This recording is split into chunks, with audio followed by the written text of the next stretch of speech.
Howdo? Hi, this is Ray and welcome to my workshop. Today we're going to talk about designing to fail. Here we go.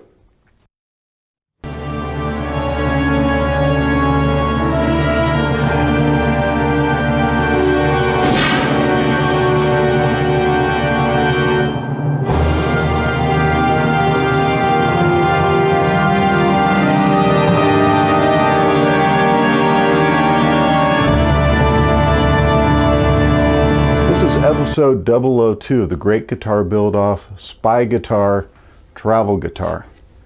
I've been working on bucks and mock-ups in order to get things right in the design. I'm not building something I've built before. This is something new. I hope you stick out to the end. I'm going to show you how that went. I'm going to show you the problems I had. And to be honest, we're designing to fail here. I intentionally used the cheap stuff, try a few things. If it doesn't work out, we'd go again. I've also been screwing around a bit. Did a little music, worked on a logo. Heck, it's spring. I haven't been spending as much time in the shop. To be honest, I didn't want to show you guys how much I was screwing up. Everything didn't turn out the way I planned. Maybe I didn't want to show you that. Thanks to the rest of the guys that are in the Great Guitar Build-Off. There's a really good community of guys. We're each supporting each other. We're in competition, but you know, to be honest, any of my friends out there win, that's great. I'm still going to try to give them a run for their money. A little shout out to Hattan from Bespoke For those who haven't seen the first video, here's just a brief overview. What I have is an inspirational background of a spy and his compact case that carries a sniper rifle. What I'm going to do is look to the quality and the compactness and usability of that and turn that into a guitar that fits into carry-on luggage so that you could travel with it. That's my inspiration, and all the colors and everything are coming out of that. To make things difficult on myself, I'm saying there are two versions of this guitar. There's the classic version and the tactical version, and they are to be completely different except they are the same guitar. For those who have seen my channel before, you know I love to draw, and first I had to come up with the classic version of this guitar. I wanted something with classic lines, smooth curves, nice colors, and something that might have come out of the 1950s. And so starting with that, I just drew, not in full scale yet, I'm just trying to get a pretty good view of how the cuts would go. Then, since I'm making two guitars out of one, I'll start by using a little tracing paper and go and take the fine details off the main and transfer those over. To be honest with you, I hated my first ideas. Way too literal. So I kept working on it. Take a little step by step, a little bit of tracing. Take an idea and play with it a little bit.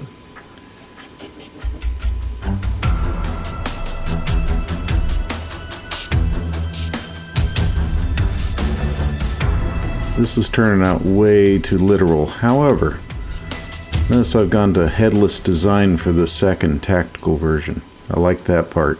I don't like the rest. Looks like a mad Dalek. So, back to the drawing board. A little nicer curves. And then, yeah, that's starting to get there. So there's the theme.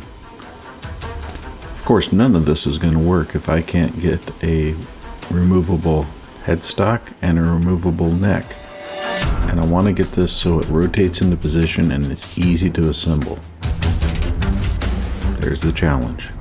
So this is where I start joint mock-ups. Insert a dowel into a hole, cut with a bandsaw, add shims to keep it straight, and start playing around with fasteners, how to pull this all together. About this time I started wondering whether I'd lost my mind. There's a reason why people don't do guitars this way. However, I'm stubborn as hell, so I kept going.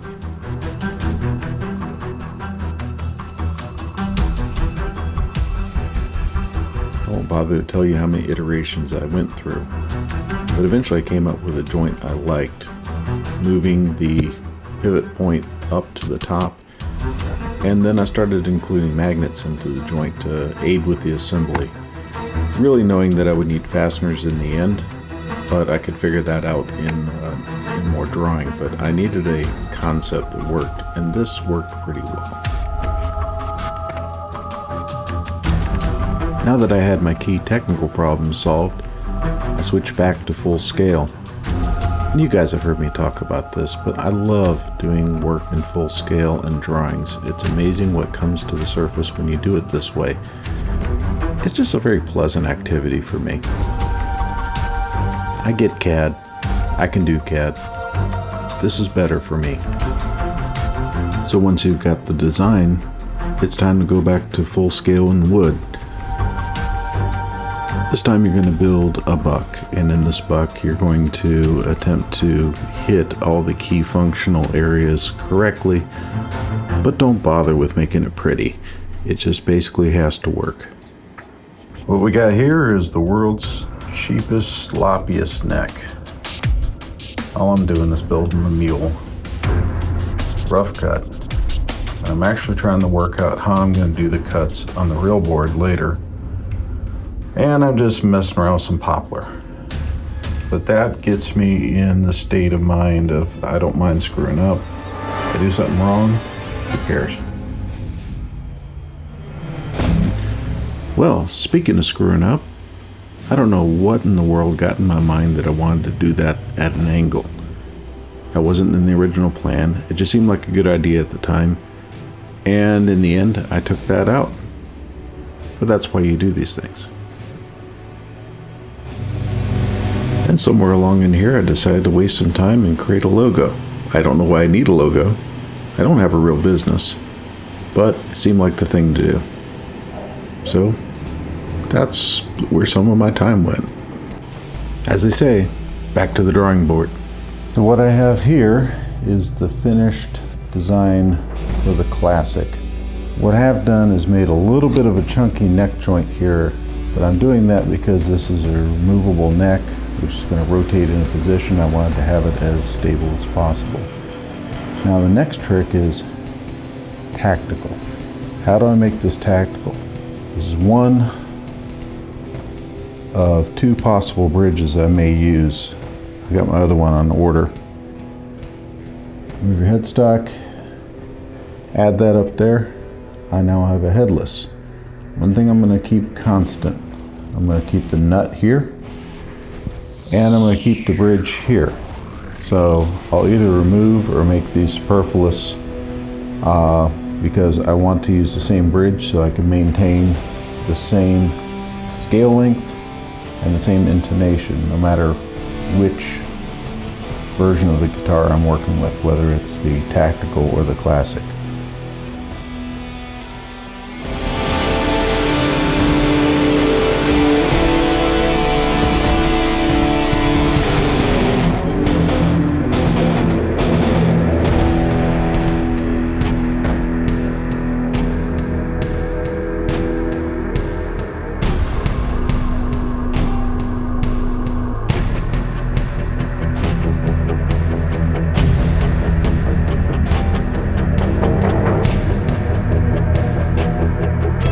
Okay, there you have it. That's a basic look for the tactical. I'm doing that significantly differently for a reason. And first, I don't want it to look the same. Second, the construction is going to be completely different. And third, I need a lot of room in here for electronics, because the tacticals are going to be different in that way.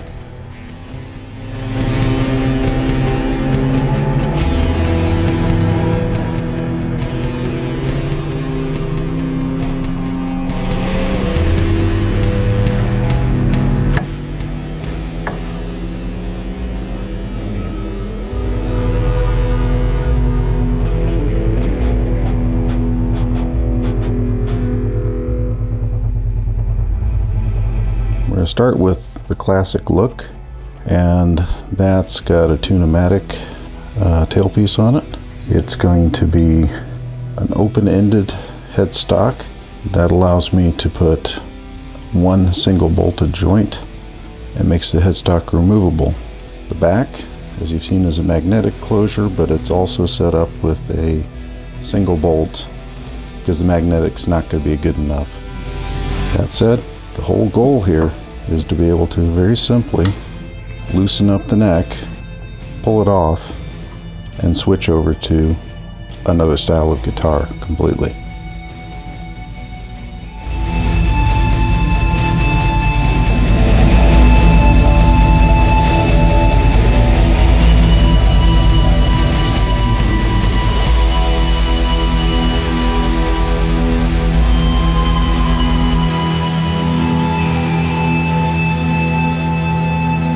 Clearly, it's still a bit clunky, especially when changing out the bridge. I'm going to be working on a different version of this, maybe an integrated bridge plate. I've got ideas how to do that, but the toughest part was figuring out how to switch out the headstock, make that strong, get a good solid body joint. We're ready to go. So I know what you're thinking. It'll never work. That'll never be strong enough. Leave your comments down below.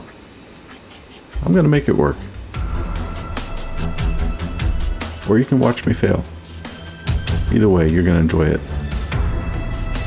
Well, that's it for now. I want to thank you for your support. I hit my goal, 1,300 subs, over 4,000 view hours. It's all because of you and watching my channel. I appreciate it. So the next video, there'll be lots of woodwork with the good stuff this time. More detail. Please hit like for this. Consider subscribing if you're not a subscriber. And look for my next video in a few more weeks. I'm going for quality over quantity and trying not to waste your time. If you're watching this, I appreciate you and thank you so much. Until next time, be safe. Take care.